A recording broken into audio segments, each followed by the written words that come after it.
সারা দেশে শুরু হয়েছে 2026 সালের উচ্চ মাধ্যমিক সার্টিফিকেট ও সমমান পরীক্ষা।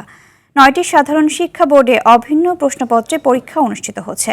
একই দিনে শুরু হয়েছে মাদ্রাসা শিক্ষা বোর্ডের আলিম ও কারিগরি শিক্ষা বোর্ডের সমমান পরীক্ষাও। এবার সব মিলিয়ে পরীক্ষায় অংশ নিচ্ছে 12,70,583 জন শিক্ষার্থী। সকাল 10টায় পরীক্ষা শুরু হয়ে চলবে দুপুর 1টা পর্যন্ত। এবার উচ্চ মাধ্যমিক সার্টিফিকেট পরীক্ষায় নিয়মিত শিক্ষার্থীদের মধ্যে অংশ নিচ্ছে না 36%।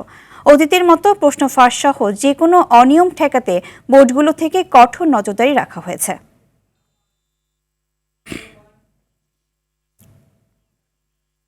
দর্শক, এ বিষয়ে সরাসরি যুক্ত হচ্ছেন সহকর্মী আব্দুর রহিম।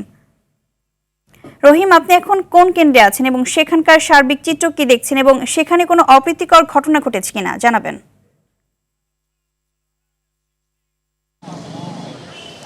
ইভা, আমি বর্তমানে রয়েছি Viqarunnisa Noon school and college যে কেন্দ্রটি রয়েছে সেখানে আছি। এখন পর্যন্ত আমরা কোনোভাবেই দেখেছি কোনো অপ্রীতিকর ঘটনা ঘটে নাই। এখন পর্যন্ত সুষ্ঠুভাবেই পরীক্ষা হচ্ছে। এখন পর্যন্ত আমরা যতগুলো কেন্দ্রে গিয়েছি প্রত্যেকটি জায়গাতে আমরা দেখেছি সুষ্ঠুভাবে পরীক্ষা অনুষ্ঠিত হচ্ছে এবং আর 1 ঘন্টা পরেই পরীক্ষার আনুষ্ঠানিকতা শেষ হবে এবং শিক্ষার্থীরা বের হবে। আমরা যদি একটু তথ্য জানিয়ে রাখতে চাই, এবার কিন্তু মোট পরীক্ষার্থী 12,70,578 জন পরীক্ষার্থী পরীক্ষা দিচ্ছেন এবং 9টি শিক্ষা বোর্ডে এবং 2টি মাদ্রাসা এবং কারিগরি শিক্ষা বোর্ডের শিক্ষার্থীরা কিন্তু পরীক্ষা দিচ্ছে।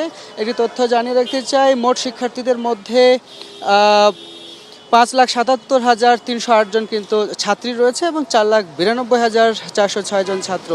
এছাড়া এটি কিন্তু 9টি শিক্ষা বোর্ডের মধ্যে গত বছরের তুলনায় 14,316 জন শিক্ষার্থী কিন্তু বেড়েছে এবং আমরা কয়েকজন প্রতিষ্ঠান প্রধানের সঙ্গে কথা বলেছিলাম। তারা যেমনটি জানিয়েছে, শিক্ষার যে সঠিক কার্যক্রম সেটি অব্যাহত থাকায় কিন্তু এবার শিক্ষার্থীরা অংশগ্রহণ করতে পারছে বেশি, এমনটাই তারা জানিয়েছে। এছাড়া এখন পর্যন্ত আমরা কোনো অপ্রীতিকর ঘটনার কথা শুনি নাই কিংবা নকল বা এই ধরনের কোনো আমরা তথ্য পাই নাই। তবে একটি তথ্য জানিয়ে রাখতে চাই, নকল রোধে কিন্তু ডিএমপির পক্ষ থেকে কিন্তু প্রত্যেকটি পরীক্ষা কেন্দ্রে পুলিশ মোতায়েন রয়েছে। এছাড়াও কিন্তু আইন শৃঙ্খলা রক্ষাকারী বাহিনী কঠোর অবস্থানে রয়েছে।